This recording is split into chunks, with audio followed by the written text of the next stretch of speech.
नमस्कार दोस्तों। आज हम सुनेंगे मनु भंडारी जी द्वारा लिखित कहानी मैं हार गई। तो ये कहानी शुरू करते हैं।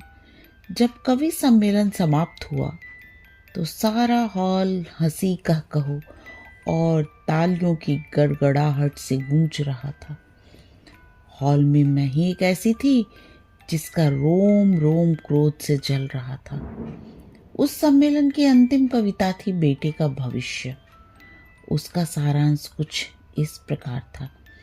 एक पिता अपने बेटे के भविष्य का अनुमान लगाने के लिए उसके कमरे में एक अभिनेत्री की तस्वीर, एक शराब की बोतल और एक प्रति गीता की रख देता है और स्वयं छिपकर खड़ा हो जाता है।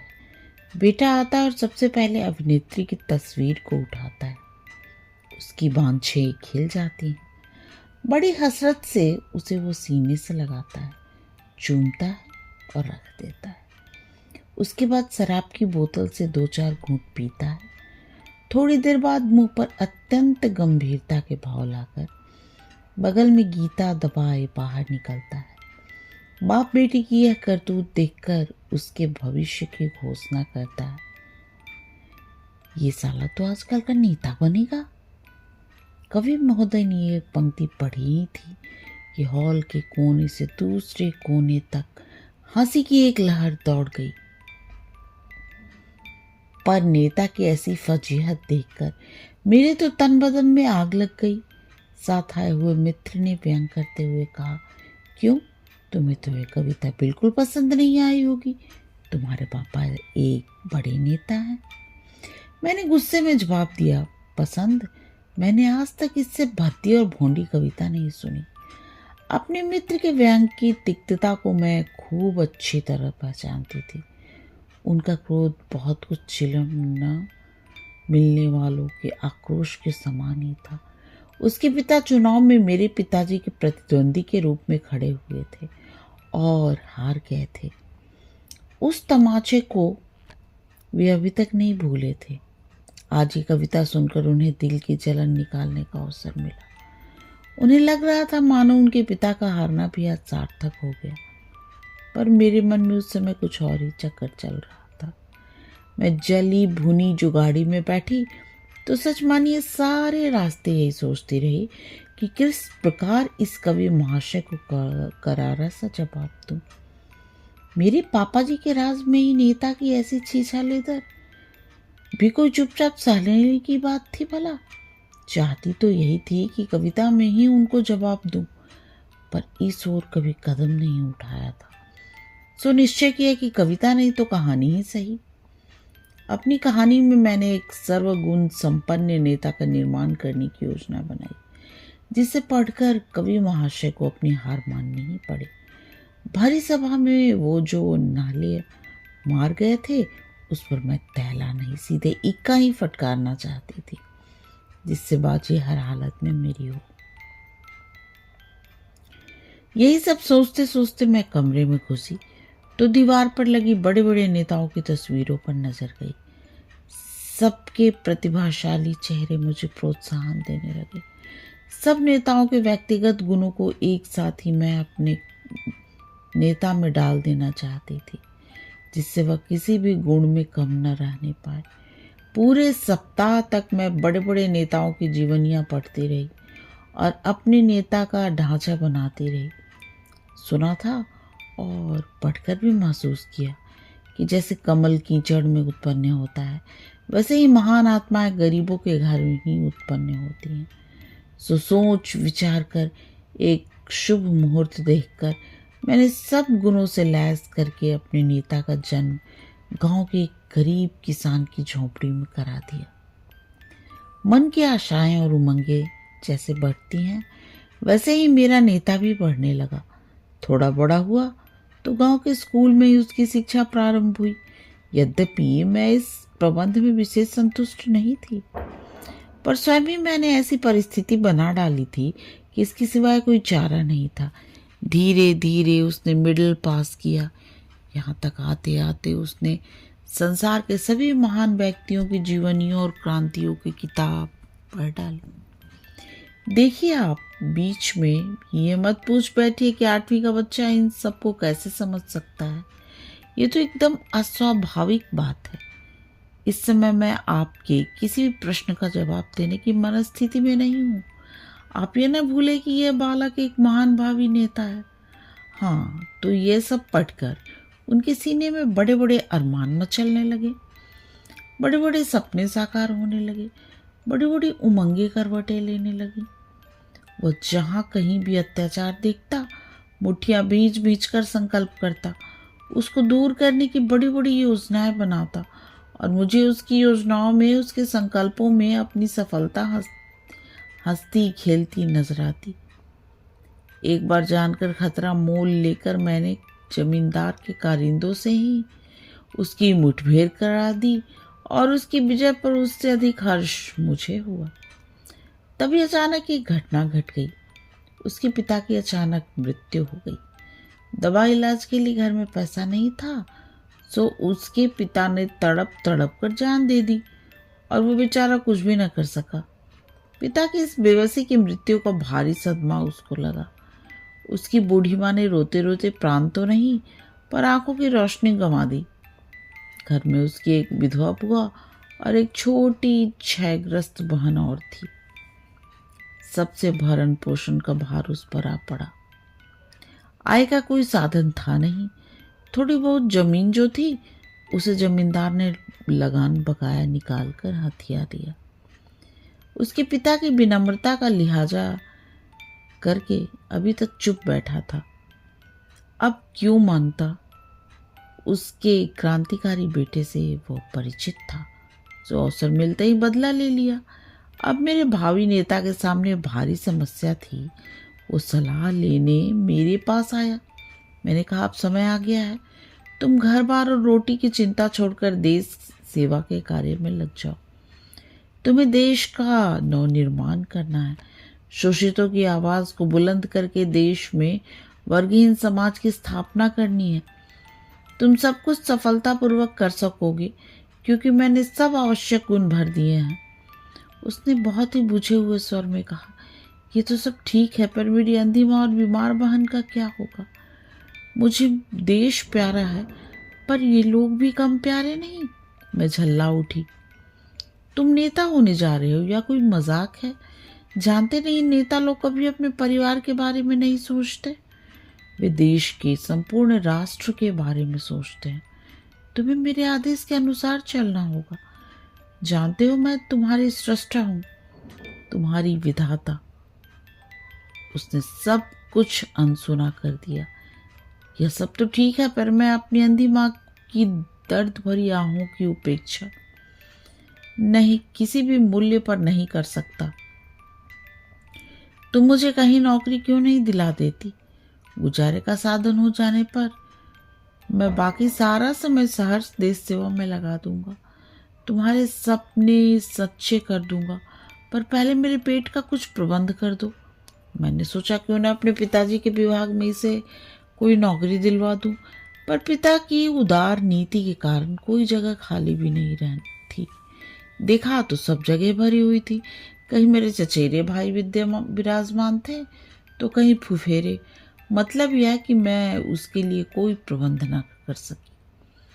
उसका मुंह तो चीर दिया, पर उसे भरने का प्रबंध न कर सकी। हार कर उसने मजदूरी करना शुरू कर दिया। जमींदार की नई हवेली बन रही थी, वो उसमें ईंट ढोने का काम करने लगा। जैसे जैसे वो सिर पर ईंटें उठाता, उसके अरमान नीचे को धसकते जाते। मैंने लाख बार उसे यह काम करने के लिए कहा, पर वो अपनी माँ की, बहन की आड़ लेकर मुझे निरुत्तर कर देता। मुझे उस पर कम क्रोध नहीं था, फिर भी मुझे भरोसा था, क्योंकि बड़ी बड़ी प्रतिभाओं और गुणों को मैंने उसको घुट्टी में पिला दिया था। पर परिस्थिति में वे अपना रंग दिखाएंगे, ये सोचकर ही मैंने उसे उसके भाग्य पर छोड़ दिया। तटस्थ दर्शक की भांति उसकी प्रति गतिविधि का निरीक्षण करने लगी। उसकी बीमार बहन की हालत बेहद खराब हो गई। वो उसे बहुत प्यार करता था। उसने एक दिन काम से छुट्टी ली और शहर गया। उसके इलाज के प्रबंध की तलाश में घूम फिर कर एक बात उसकी समझ में आई कि काफ़ी रुपया हो तो उसकी बहन बच सकती है। रास्ते भर उसकी रुग्ण बहन के करुण चित्कार उसके हृदय को बेंधते रहे। बार बार जैसे उसकी बहन चिल्ला चिल्ला कर कह रही थी, भैया मुझे बचा लो, कहीं से भी रुपए का प्रबंध करके मुझे बचा लो, भैया मैं मरना नहीं चाहती। और सामने उसके बाप की मृत्यु का दृश्य घूम गया। गुस्से से उसकी नसें तन गई। वो गांव आया और वहां से जितने भी संपन्न लोग थे सबसे कर्ज मांगा, मिन्नतें की, हाथ जोड़े, पर निराशा के अतिरिक्त उसे कुछ नहीं मिला। इस नाकामयाबी पर उसका विद्रोही मन जैसे भड़क उठा। वो दिन भर बिना बताए जाने क्या क्या संकल्प करता रहा और आधी रात के करीब दिल में निहायत ही नापाक इरादा लेकर वो उठा। मैं कांप गई। वो चोरी करने जा रहा था। मेरे बनाए नेता का ऐसा पतन। वो चोरी करे, छी छी। और इसके पहले की चोरी जैसा जघन्य कार्य करके वह अपनी नैतिकता का हनन करता, मैंने उसका ही खात्मा कर दिया। अपनी लिखी हुई कहानी के पन्नों को टुकड़े टुकड़े कर दिया। उसकी तबाही के साथ एक महान नेता का निर्माण करने का मेरा हौसला भी मुझे तबाह होता नजर आया। लेकिन इतनी आसानी से मैं हिम्मत हारने वाली नहीं थी। बड़े धैर्य के साथ मैं अपनी कहानी का विश्लेषण करने बैठी कि आखिर क्यों सब गुणों से लैस होकर भी मेरा नेता न बनकर चोर बन गया। और खोजबीन करते करते मैं अपनी असफलता की जड़ तक पहुंच ही गई। गरीबी के कारण ही उसके सारे गुण दुर्गुण बन गए और मेरी मनोकामना अधूरी ही रह गई। जब सही कारण सूझ गया तो उसका निराकरण क्या कठिन था। एक बार मैंने कलम पकड़ी और नेता बदले हुए रूप और बदली हुई परिस्थिति में फिर एक बार इस संसार में आ गया। इस बार उसने शहर के करोड़पति सेठ के यहाँ जन्म लिया। यहाँ न उसके सामने पेट भरने का सवाल था, न बीमार बहन की इलाज की समस्या। असीम लाड प्यार और धन वैभव के बीच वो पलने लगा। बढ़िया से बढ़िया स्कूल में उसे शिक्षा दी गई। उसकी अलौकिक प्रतिभा देखकर सब चकित रह जाते।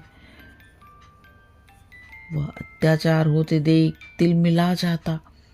जोशीले भाषण देता, गांव में जाकर वह बच्चे को पढ़ाता। गरीबी के प्रति उसका दिल दया से लबालब भरा रहता। अमीर होकर भी वह सादगी से जीवन बिताता। सारांश यह कि महान नेता बनने के सभी शुभ लक्षण उसमें नजर आए। कदम कदम पर वो मेरी सलाह लेता और मैंने भी उसके भावी जीवन का नक्शा उसके दिमाग में पूरी तरह उतार दिया था, जिससे वह कभी भी पथभ्रष्ट न होने पाए।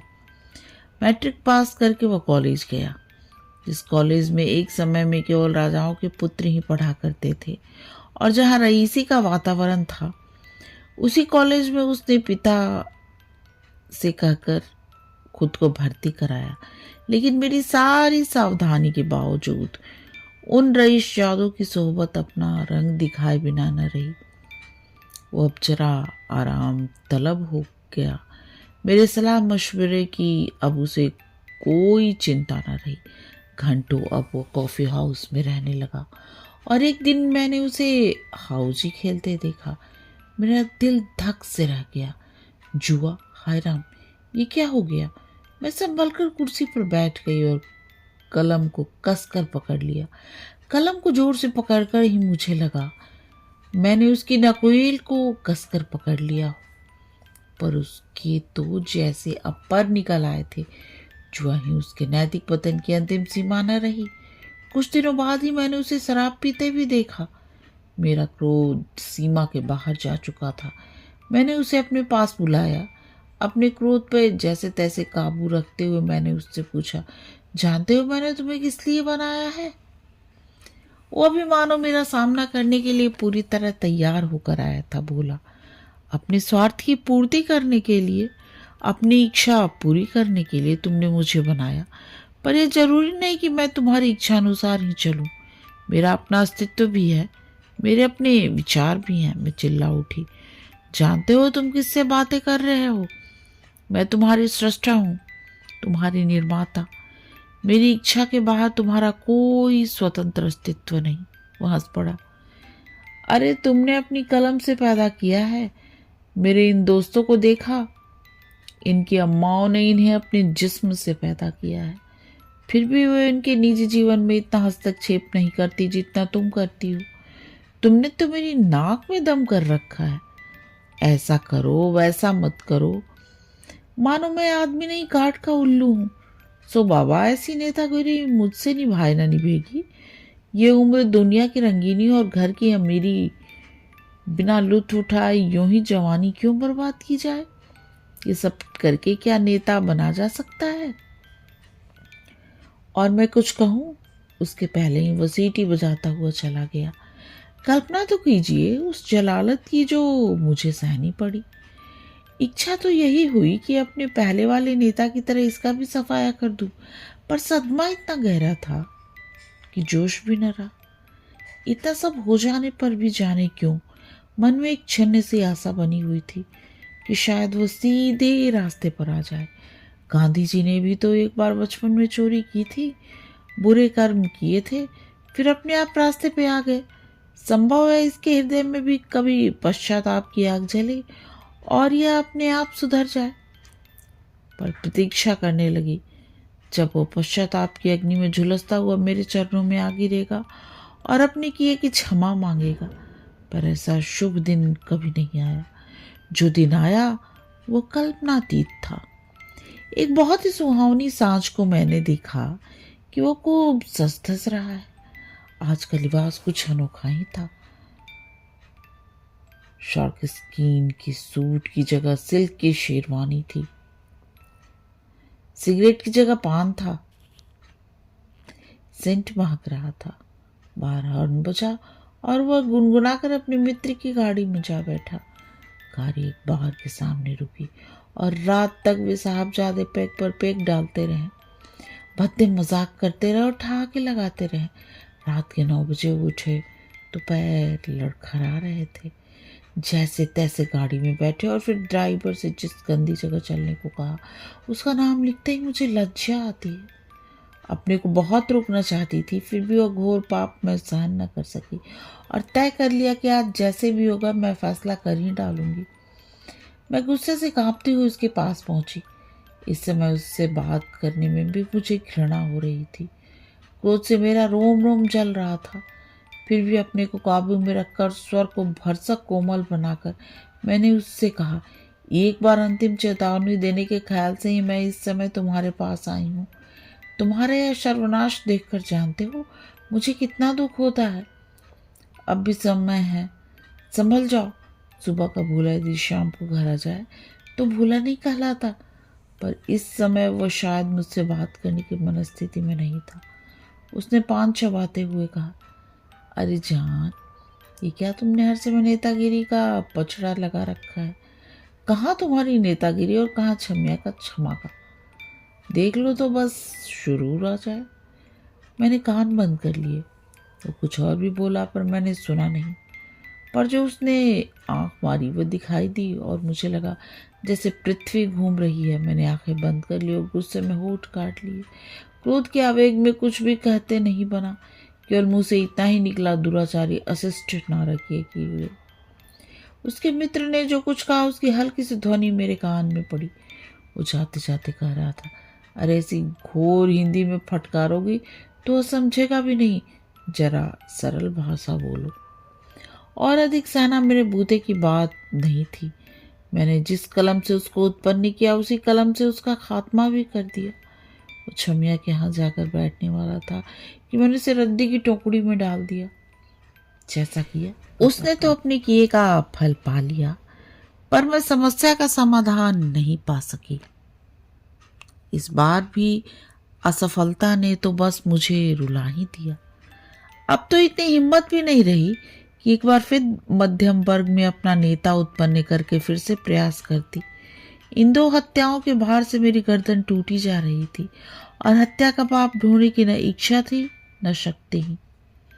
और अपने सारे अहम को तिलांजलि देकर बहुत ही ईमानदारी से मैं कहती हूँ कि मेरा रोम रोम महसूस कर रहा था कि कभी भी भरी सभा में शान के साथ जो नेहला फटकार गया था उस पर इक्का तो क्या मैं दुग्गी भी न मार सकी।